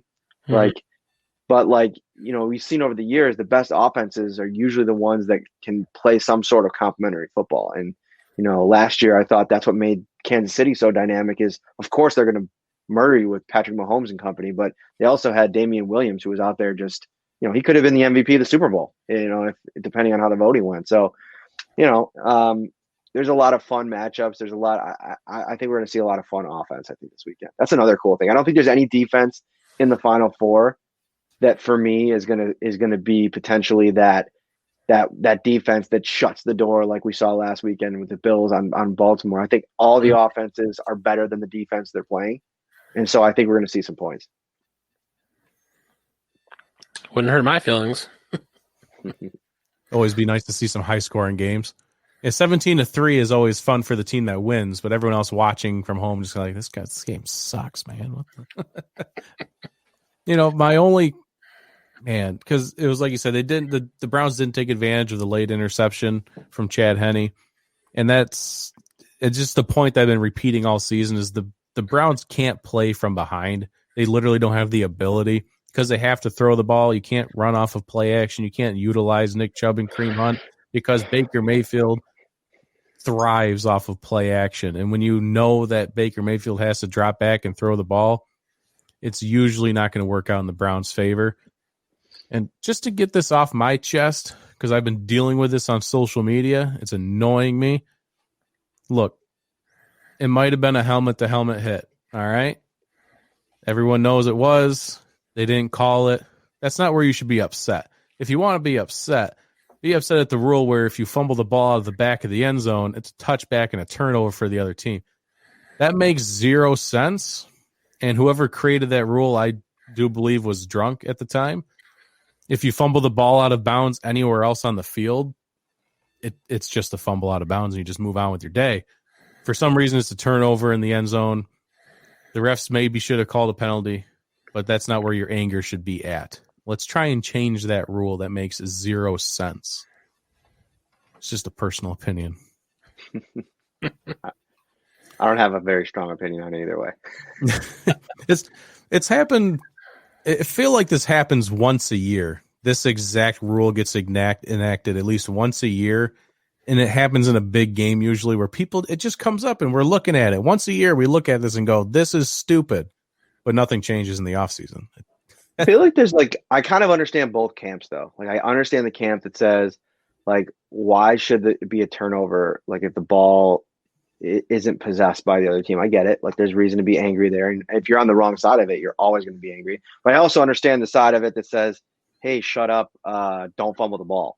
Like I don't know, man. I'm not real passionate either way about it. Like my deal with these kinds of things is, what the rules are, whatever the rules are, even if you think it's a bad rule, it's a rule. And so, you can't do it. So if you're Higgins, like I think Bill Belichick, I think I heard this on the broadcast actually, that he instituted a policy years ago that he doesn't let his ball carriers stretch the ball out at the goal line just because of this specific rule. You got to understand what you're doing and where you are in the play. And I know it's a split-second play, but you're running at the goal line. You got to be smart enough to know that any mistake down there is going to be critical, and that's something that good teams drill in practice. So, yeah, to your point, could it be better? Maybe is it a rule that should be changed? Sure. But like I said, I kind of get both sides of it. Like, hey, dude, don't fumble. There you go. Yeah. That's it. It's the end of the conversation, folks. Just don't fumble. I mean, I think that's a rule that's drilled into a lot of players' heads just in general. Just don't fumble. That's a pretty good rule of thumb to follow anywhere on the field. All right, so let's jump into next week's Championship Sunday. Only 2 games coming down to the wire. Just to remind people for last week, Durf and I went 3-1. The Buccaneers beat the Saints. That was the only one that went the wrong direction. But our buddy Mike Danger, he went against the grain. He picked the Bucs. He went 4-0 last week. So let's see if we can. There's only 2 games. I feel like it'd be pretty hard. It's either going to be go 500 or 0. I mean, I really want to at least get one perfect week this season. That would feel real nice. Yeah. Let's end on a high note. First game, obviously. Here we go. Bills at the Chiefs. Boy, it's tough. It really is. When we do our picks, we do guess Durf Dillon. So, all right. Oh, you're gonna start number with me? 1. All right. So yeah, we're sitting here Tuesday. We still got 5 days before kickoff. So I usually don't give predictions, but I've already had to put it in for our pregame show on the TV station. So I have it available to me. I'm going 27-24 Bills, and here's why. I think that first and foremost, these rematches in season between conference teams, I tend to think that the team that played worse in the first game has kind of almost an advantage because, for whatever reason, consciously, subconsciously, there is a feeling of superiority that I think comes with that kind of performance where the Chiefs didn't even really have to do much and they kind of cruised to a 9-point win. And there was a lot of guys missing on the defensive side of the ball for the Bills. I mean, Matt Milano and Levi Wallace, those are 2 starters, but Matt Milano is a key piece for this defense. And we've seen it. With him on the field this year, the Bills are 12-0. Tre'Davious White was coming off of an injury. He wasn't 100% in that game. He played, but I think that, he was still trying to find himself, dealing with that injury early on in the season. I'm pretty sure he probably played week 3 and 4 injured before he missed the game against the Titans and then came back for the KC game. And then offensively, John Brown, the Bills were just going through the beginning stages of in, out. John Brown was in and out of the lineup. 1 week he was in, 1 week he's out, 1 week he was in, but he was hurt and they couldn't really use him the same way. And eventually he ended up going on IR and missing a stretch of time. And so, they figured things out without him, as the season went on, and Stephon Diggs, put his stamp on his first season in Buffalo and put up all these unbelievable numbers. So I think it's going to be a different game. I think the Bills are going to be able to move the ball. I think that I give the advantage to Dable in the rematch against Steve Spagnuolo just because of how good of a plan Spagnuolo had in the first game. And I'm sure he's going to change things up and maybe throw something a little bit different. But I like the chances of the Bills to counter. And I think that they know that they're more comfortable in their skin in this game. Like, I think that the period of time where that game was played, coming off that crazy Tennessee week, the COVID rescheduled, was the game going to happen? Was it not? It was a huge kind of like energy dump after that game. They get blown out by the Titans, kind of pissed off about how the whole thing was handled. And I think that lingered into the Kansas City game. And I think that they kind of had to build things back up again. And so this is a different team. This is a different, battle-tested team that has won 8 games in a row.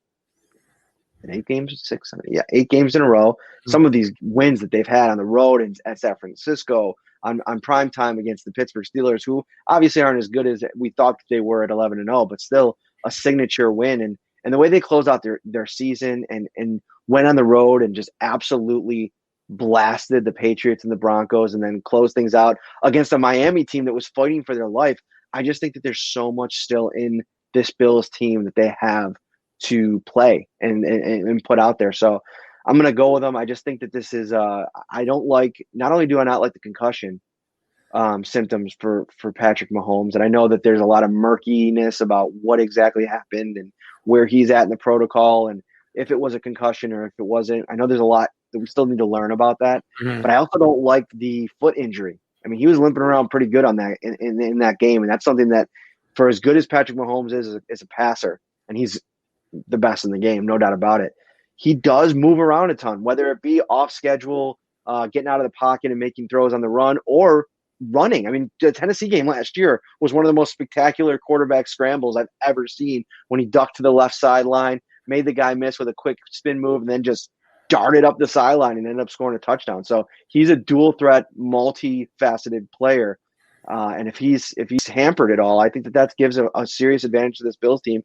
And, oh, by the way, their defense is playing the best it has all year, and we know what this defense can be when it's playing like this under McDermott and Frazier. So 27-24, Bills win.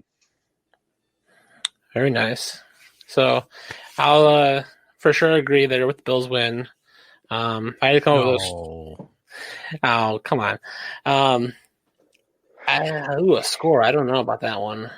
I would think, I think it's a 3-point game, similar to your 27-24, but, I would think it's a touch higher. I would think maybe we're looking at a 31-28 kind of scenario. Maybe I like that. That's the field goal that kind of gets it there. The reason I went 27-24, it was higher. I actually had 38-31 earlier in the week. Oh, wow. Okay. As I started breaking this down on Monday, but the weather elements have me scared off a little bit from that. It's supposed to be rainy. And, I just think that takes a little bit of I think the offenses might struggle a little bit to move the ball if it's super wet. Like some of these Kansas City games in the past have been ugly, rainy. And I think that's bad news for both offenses. So that's why I landed at that. But I agree. I would not be surprised if it went higher. Yeah. But yeah, so I think to kind of go to your point, Matt, there, the Bills, they know what they did wrong. Essentially coming off Tennessee, playing Kansas City on a rescheduled game, they have the tape that they know what they did wrong. And to your point, the Chiefs kind of coasted. They knew they were going to run the ball because the Bills couldn't stop the run, and it was only a 9-point win. Like that's surprise. I think that's a close game that the Bills had a chance still, even with the defense playing like it was, in that week. So, to me, it's the advantage Bills for sure. I think, kind of to your point, with the, they can take advantage of, what's going on here. And, they can make the adjustments. Are the Chiefs going to adjust enough for the Bills coming in? I would assume they're going to watch tape against the Ravens, but does that show what, I don't think that really shows what our offense can do. And, with the defense playing like it is, it's, if they can continue what they did last week, I would just be, just excited to see that. And I'm glad you brought up the foot injury with Mahomes because, I think the concussion, I think he gets cleared. I know we're still, I think we're still learning a lot about it. I do think he is going to be cleared. I don't think it's any in the game, but, I know the Bills are preparing for both, which is the smart thing to do. But the mobility of Mahomes, I think that is, I think that's a very strong factor into how this, this Chiefs team does. Can the Bills get pressure with 4? Does that hurry up Mahomes' passes? Does, they're going to target Kelsey on, he's the short pass guy for them 9 times out of 10 until, and out flat to Hill. But yeah, does it hurry up Patrick Mahomes? Can they still run the ball against this Bills team? We saw the Ravens, they started out a little hot on the Bills, and then the Bills, they clamped down and needed the adjustment, and there it was. So I like the Bills here. It's interesting that you brought up the weather. We actually do a little bit of a segment here. We call it Dirt Doppler. I have a little bit of a weather background from school and whatnot, but the rain here in this game, looking right now, and obviously it changes as it gets closer to the day. They're looking at those low 40s at game time. I was looking at some rain showers starting out during the day. It looks like possibly during game time that rain showers, they should be tapering off. But I definitely do think it does have at least a factor in the beginning of the game. Hopefully not towards the end, but obviously once we hit that 3-day mark before the game is when we probably get our best forecast for the weather. But weather will definitely have an impact on this game. Yeah, I want to say the score will be 45-42, but it just doesn't seem like the defenses will allow that to happen. Mm-hmm. I'll meet you in the middle, just for fun. I'll go 30-27 to be really weird. I still do take the Bills. I just want to lean on that Patrick Mahomes injury. That's the one, because I can go here we can go matchups all day long. Matt Milano is back to try and handle the middle of the field with Travis Kelce. Tremaine Edmonds is a very fast linebacker who can help contain even Tyreek Hill along with Patrick Mahomes. You can do matchups all day long. I look for that X factor, and that X factor is the Patrick Mahomes injury. I'm not too worried about the concussion since they're saying it might be a pinched nerve. You massage that out, he'll be good to go. It is that foot injury, the toe, whatever it is, turf toe. He'll be out there. There's no chance that he's not out there unless the league tells him he can't play. I'm concerned that his mobility will be reduced, and even if he has any amount of mobility left, we just saw the Buffalo Bills contain Lamar Jackson. I don't think they're going to have that same an issue containing a hobbled Patrick Mahomes. So I'm going to take it 30-27 Buffalo. That's kind of fun. The Bills are going to be in the Super Bowl. Oh man, try and let that soak in. I don't think Bills fans are ready to listen to that yet. We're going to go way too many bad moments over the years. Yeah. I'll feel free to jinx you here. I'll just go ahead and throw it out there. Doesn't matter to me. And the other game is the Buccaneers at the Packers. It's going to be an interesting one. It's in Lambeau, nice and chilly in January. What do we got? I'm gonna go Green Bay 35, Tampa Bay 24. All right. The cold gets to Tom Brady after spending a season in Tampa. That'll be the headline. He freezes over. Balls not deflated enough? Question mark. Oh, yeah. I'm going with the Packers here. I think if it was in Tampa, I would be more hesitant to flop my pick and go with Tampa because they're playing in. I think the temperature has a factor here for Tom Brady. He kind of admitted it. Like, his blood thinned out a little bit. I'm sure he's making a joke about it. In the post game against the Saints, but. I think it's going to affect the defense, No, he's not joking, man. That's real. I moved on to Las Vegas for 5 years. I grew up in Buffalo, and I came back, obviously for this job. And the first year I was back, and probably even still, I don't do well in the cold. So it's a real thing. It's a real thing. Changes you. So I think it does have an effect on this game. I think it affects.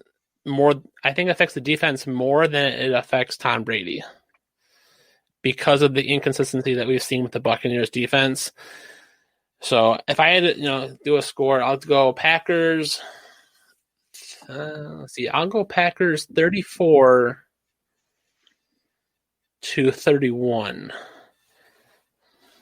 Oh, so we'll still keep it close. That'll be fine. I think it'll stay a little. I think I want to be a blowout Packers win, but at the same time, I want to be close.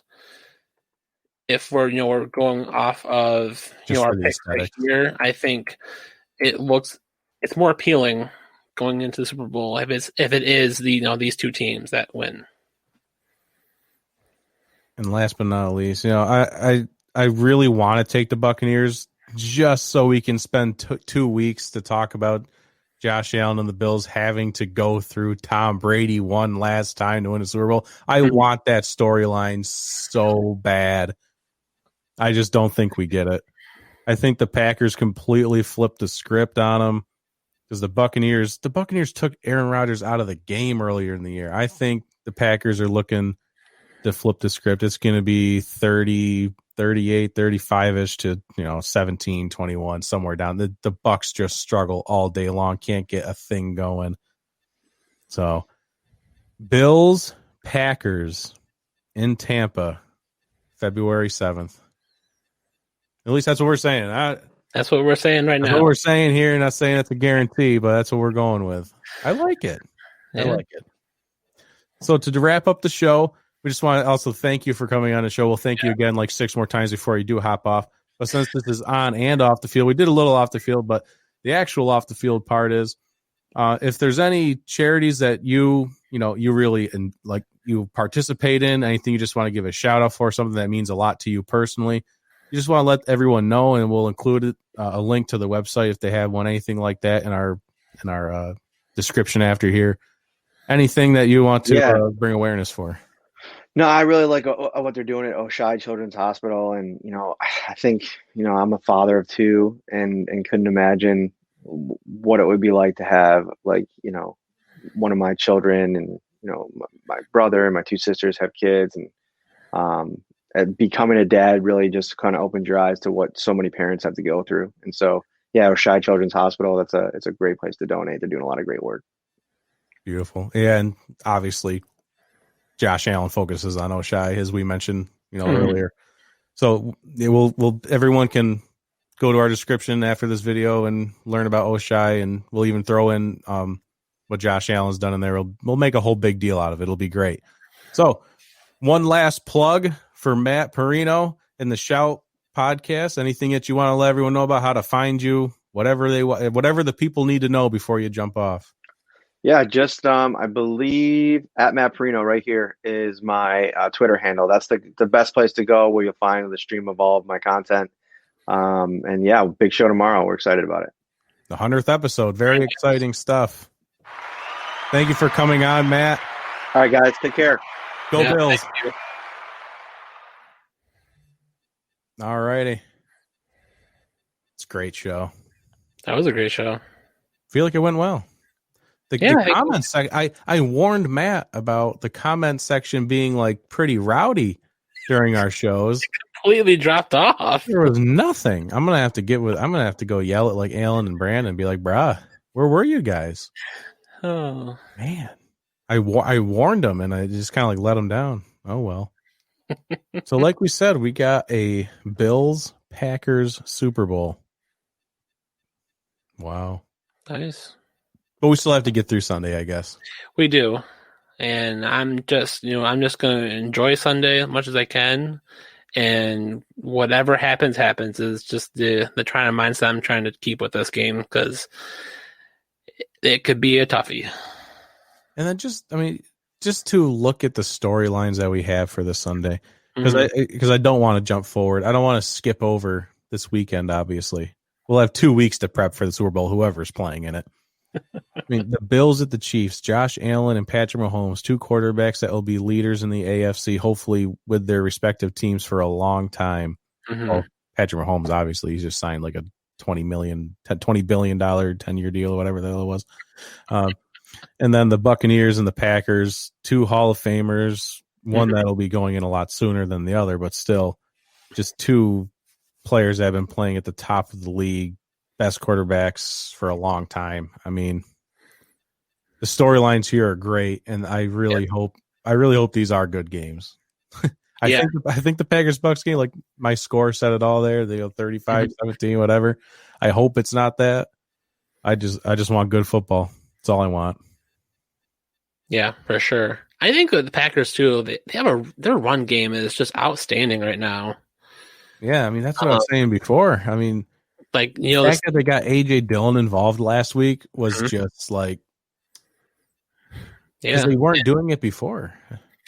Right. And, look at the Saints. They only had Kamara, who was really their big name back, so they couldn't run the ball. But, yeah. No Murray, no Hill. Yeah. Three-headed monster for the Packers. Bring it on. But, hey, who got the prediction for the AFC Championship game right?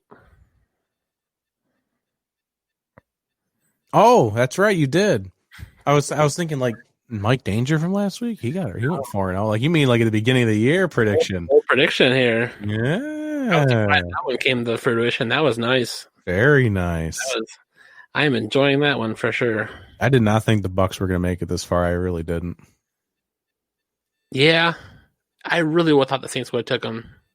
Yeah, I would have thought. Watching the Washington game, the Washington could have taken them if they would have played a little bit more of a complete game. But circumstances happen, so it is what it is. But yeah, a little surprised with the Buccaneers, but they didn't pull the Browns here and be the Super Bowl favorites and then not make the playoffs. So yeah, they did. They've fulfilled their promises so far. I just can't even imagine a Bills versus Tom Brady Super Bowl. That'd be nuts. That would be completely insane. But let us enjoy this weekend of football. Championship Sunday coming up. Bills at the Chiefs and Bucs at the Packers. This show has been On and Off the Field with Durf and Dylan, with our special guest, Matt Parino from the Shout podcast. Find him on Twitter. Good guy. It was a good show, good episode, good guest. And you can find this episode, watch it back on YouTube. You can listen to it on all these podcasting platforms. Like we said, Floss, all of that. So because we dropped the links, drop some social media things after this show. So thank you very much, everyone, for tuning in. We will be back next week to talk about Super Bowl predictions because Mama didn't raise no wussies.